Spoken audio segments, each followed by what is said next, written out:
And how do you think that different tiers of leadership can support teams in building resilience? Because there'll be lots of people listening to this in a variety of seniority levels, right? You'll Mm, have mm, people that are in the first line management role, mm, maybe mm. managing one or two people versus people leading larger organizations.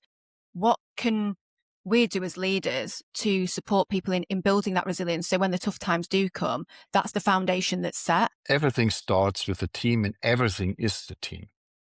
I'm a fundamental believer in that. Even if it's here, yes, you're a CEO, and here and there, that's unimportant if you miss out on building a strong team around you. And this is not just lip service because it's nice to say, well, I'm a team player. No, no, Yeah, I yeah, firmly believe in that. The team is everything.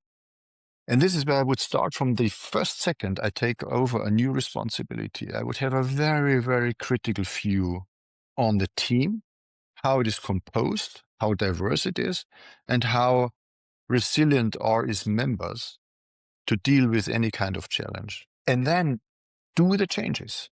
And this is probably in every responsibility when you start the most difficult one, because you need to at least you need to change the team in yeah, most cases. yeah, And this is, I think, where I always would encourage everyone who takes over a first responsibility with a few people he is leading. Look at the team and don't make compromises.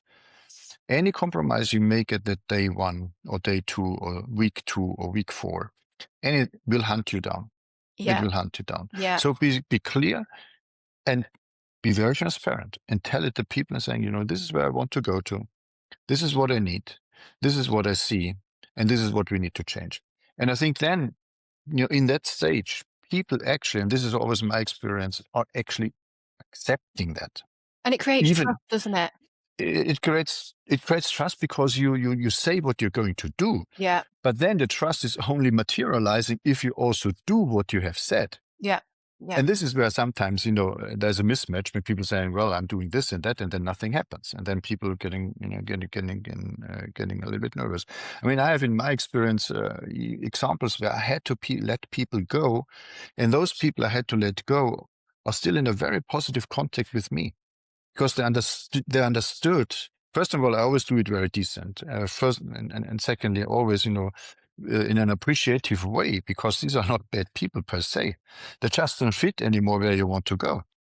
And when in a human way, interact with them and not just set them, you out and like sometimes, it's a hire and fire yeah, style in other companies. yeah, This will not work. But if you explain it and saying, guys, this is what I want to do. This is where I want to go. And this is the reason why there's a mismatch.